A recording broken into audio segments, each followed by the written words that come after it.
any activity engaged in by more than 4 people in this country has got a fucking magazine devoted to it. Walking. Walking! There's actually a fucking magazine called Walking.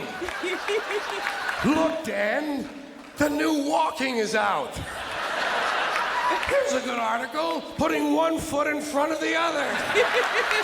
Hello, this is Liberty Bell Reacts, and today I'm going to be reacting to George Carlin talking about a war on homelessness for the very first time. And make sure you stick around to the end of the video because you never know what I'm going to do. By the way, speaking of American values, aren't we about due to start bombing some small country that only has a marginally effective air force? Seems to me like we're a couple of weeks overdue to drop high explosives on helpless civilians. People who have no argument with us whatsoever. I think we ought to be out there doing what we do best, gang, making big holes in other people's countries. I hate to be repetitious, but God, we are a warlike lot, you know? We can't stand not to be fucking with somebody. We couldn't wait for that Cold War to be over, could we? Just couldn't wait for that Cold War to be over so we could go and play with our toys in the sand. Go play with our toys in the sand. Oh and when we're not invading some sovereign nation. Oh my goodness. George Carlin just dropped some serious truths right there. Unfortunately, there are horrors done all over the world via the CIA in the name of America. And I disagree with it wholeheartedly. We're nonstop ending world leaders and installing puppets that will do America's bidding. And it's not really America's bidding because it's not my bidding. And if you're watching me, I'm pretty sure it's not your bidding, but it is the bidding of corporate globalist powers. I know I'm not getting rich off of destroying third world nations. Play with our toys in the sand. And when we're not invading some sovereign nation or setting it on fire from the air, which is more fun, then we're usually declaring war on something here at home. Do you ever notice that? We love to do that, don't we? We love to declare war on things here in America. Anything we don't like about ourselves, we have to declare war on it. Don't do anything about it, we just declare war on it. We got a war. It's the only metaphor we have in our public discourse for solving a problem. It's called declaring a war. We got a war on poverty, the war on crime, war on litter, the war on cancer, the war on drugs. But you ever notice there's no war on homelessness, is there? Nah, no war on homelessness. You know why? There's no money in that problem. There's no money in that problem. Nobody stands, it's true, nobody stands to get rich off of that problem. You could Actually, that's not true. There is money in, if you want to call it the war on homelessness. Check out this CBS News article. Audit finds California spent $24 billion on homelessness in 5 years and didn't consistently track the outcomes. Despite roughly billions of dollars spent on more than 30 homeless and housing programs during the 2018 to 2023 fiscal years, California doesn't have reliable data needed to fully understand why the problem didn't improve in many cities, according to the state auditor's report. So we have billions of dollars just flying out the door. Nobody knows where it went. Well, I know where it went. That got laundered. It got stolen. There is money in homelessness, but the money is in keeping people homeless and demanding more money for it and then not doing anything but stealing the money. But this is supposed to be a funny video about comedy, so let me just listen to his take here. Nah, no war on homelessness. You know why? There's no money in that problem. There's no money in that problem. Nobody stands, it's true, nobody stands to get rich off of that problem. You could find a solution to homelessness where the corporate swine and the politicians could steal a couple of $1 million each. You'd see the streets of America begin to clear up pretty goddamn quick. I'll guarantee you that. I will guarantee you that. Now, so, I got an idea for homelessness. You know what they ought to do? You know what they ought to do? Give the homeless their own magazine. Give them their own magazine. It would make them feel better, for one thing. That's a sure sign of making it in this country. Every group in this country that makes it and arrives at a certain level has its own magazine. You have Working Mother magazine, Black Entrepreneur magazine, Hispanic Business magazine. In fact, any activity engaged in by more than 4 people in this country has got a fucking magazine devoted to it. Skydiving, mountain climbing, snowmobiling, backpacking, bungee jumping, duck hunting, shooting someone in the asshole with a dart gun, jerking off. They probably have a magazine for that. I'm sure they have. I know they have a magazine. Oh my gosh, magazines. What a callback to the past. Leave me a comment if you still have a magazine in your house. Because I don't. I don't have a single magazine in here. Jerking off, they probably have a magazine for that. I'm sure they have. I know they have a magazine. Walking. Walking! There's actually a fucking magazine called Walking. Look, Dan, the new Walking is out. Here's a good article, putting one foot in front of the other. Give them their own magazine. Give them. Give the homeless their own magazine. You know what you call it? Better Crates and Cartons.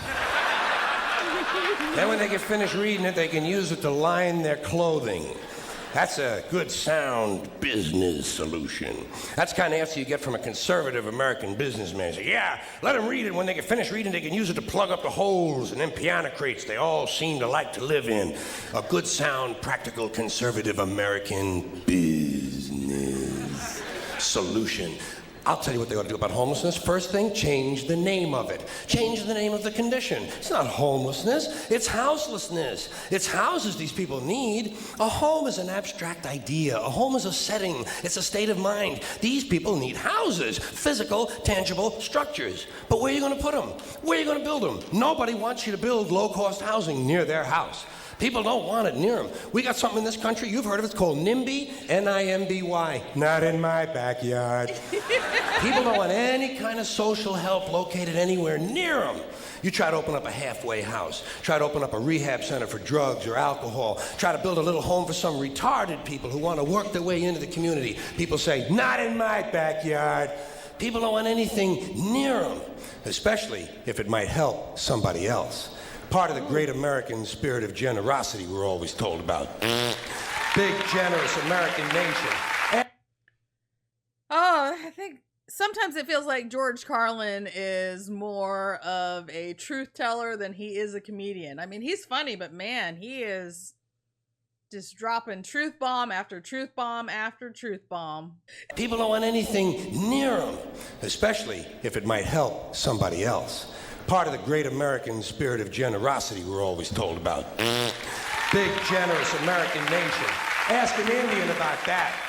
Ask an Indian how generous this country is. If you can find one, you got to locate the Indian first. We've made him just a little difficult to find. Or if you need current data, select a black family at random and ask them how generous this country has been. People don't want anything near them, even if it's something they believe in, something they think society needs, like prisons. Everybody wants that, right? Everybody wants more prisons. That's the new answer to all of our problems. Lock a lot of motherfuckers up. Everybody wants more prisons. They say, build more prisons! But not here. Well, why not? What's wrong? What's the problem? What's wrong with having a prison in your neighborhood? Would seem to me like it would make it a pretty crime-free area, don't you think? You think a lot of crackheads and muggers and pimps and hookers are going to hang around in front of a fucking prison? Bullshit, they ain't coming anywhere near it.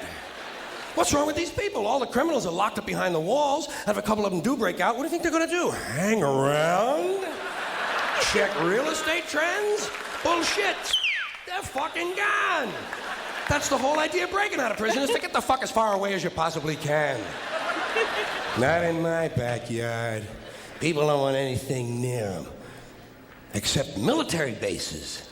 They don't mind that, do they? No, they like that. Give them an army base. Makes them happy. Why? Jobs. Jobs. Self-interest. Even if the base is loaded with nuclear weapons, they don't give a fuck. They say, well, I'll take a little radiation if I can get a job. Working people have been fucked over so long in this country, those are the kind of decisions they're left to make. I got just a place for low-cost housing. I have solved this problem. I know where we can build housing for the homeless. Golf courses. Perfect. Golf courses. Just what we need. Plenty of good land in nice neighborhoods. Land that is currently being wasted on a meaningless, mindless activity engaged in primarily by white, well-to-do male businessmen who use the game to get together to make deals to carve this country up a little finer among themselves. I am getting tired. Really tired.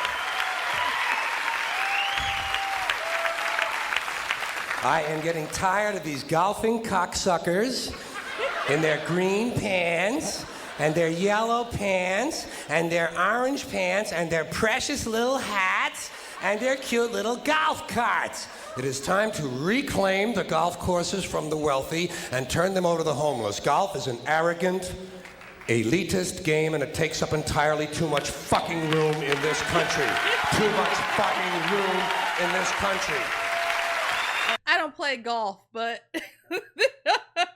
wow, he makes a lot of good points. Takes up entirely too much fucking room in this country. Too much fucking room in this country. It is an arrogant game on its very design alone. Just the design of the game speaks of arrogance. Think of how big a golf course is.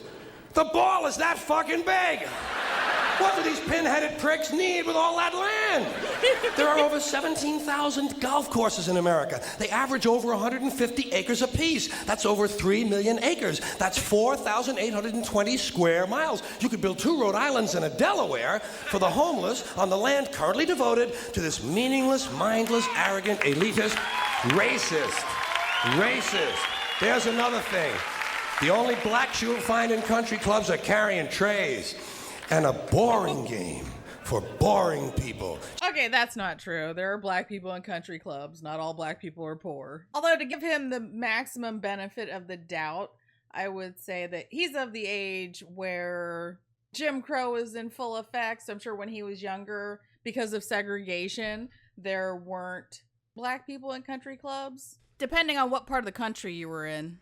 And I also don't know how old this pieces when he recorded it. You know, we have definitely made progress and strides, and yeah, black people can be at country clubs now. We can join. I mean, I appreciate that he's trying to advocate for black folks, but when I was a kid for a while, we belonged to a country club. Whew. But at the same time, though, there was another club that did not allow black people.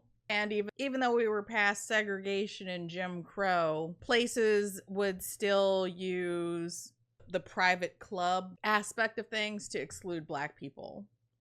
But I think by the time I was 16, that place had been desegregated. So I suppose I did grow up with a little bit of segregation, but there was still a country club that we could belong to, at least for a bit.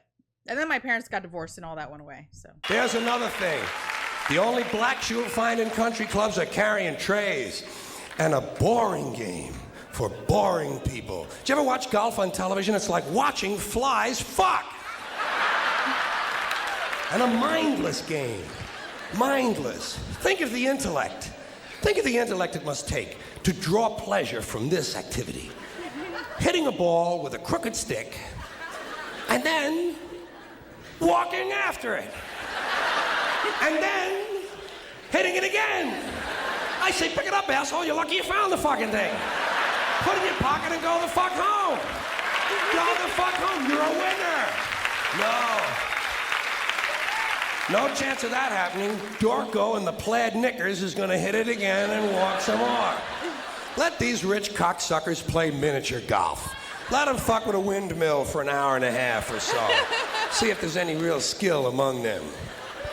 Now, I know there are some people who play golf who don't consider themselves rich. Fuck them! And shame on them for engaging in an arrogant, elitist pastime. Hey, here's another place we could put some low-cost housing: cemeteries. There's another idea whose time has passed. Saving all the dead people in one part of town? What the hell kind of a superstitious, religious, medieval bullshit idea is that? Plow these motherfuckers up, plow them into the streams and rivers of America. We need that phosphorus for farming. If we're gonna recycle, let's get serious. Thank you. George Carlin is not only entertaining, but he's also very thought-provoking. He's got me thinking about all the crime and all the looting that's been going on throughout all of our different industries in this nation. One thing that particularly upsets me is how the school systems are just a giant slush fund for criminals. Everyone screams, oh, we need more and more money for education. Education, oh, it's for the kids, it's for the kids. But the kids get dumber. the test scores drop. Check out this article, another one from CBS. Ghost employees on Detroit's payroll. In 2009, Detroit Public Schools District conducted a similar payroll audit and uncovered about 250 ghost workers collecting paychecks. If you don't know what ghost employees are, they're people that don't exist. This is why kids aren't being educated. Dang near every institution we have in this country is just a front for another money laundering scheme. Now I have to explain foreign funding. Getting political here. When we give money to other countries, usually it's just a giant money laundering scheme. And it is politicians on both sides. You'll see both the Democrats and the Republicans. They use this foreign funding. And the foreign funding, it goes to whatever installed dictator that we have in country X. And that money almost never goes to help the people. What happens is you'll see dictator of country X, and he'll take all this money and he'll use it to build a private road from his house to the beach. And then the super wealthy donors to the politicians, they'll get these contracts and they'll be the one who builds the road from the dictator's mansion to the beach. So it's a giant kickback scheme. These contractors, these big corporate donors, they give the money to the politicians. The politicians give the money to countries they control. And then our taxpayer money goes back to the big corporate donors who gave it to the politicians in the first place. I don't know, there are a lot of things I don't agree with George Carlin on, but I think that he would have probably made a decent president. Not my favorite one, but a decent president. But what do you guys think? If George Carlin had ever run for president, would you have voted for him? Whether you would or you wouldn't, let me know about it in the comments section below. Did you enjoy this video, or did I get a little too preachy and into politics stuff? I mean, I think I got into politics without taking a side, because I'm not trying to upset people on this channel. But if I upset you, let me know. And if, you agreed with me, let me know about that too.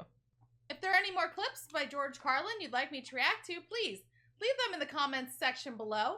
If there are any other clips by any other comedians you'd like me to react to, please leave those in the comments section below as well.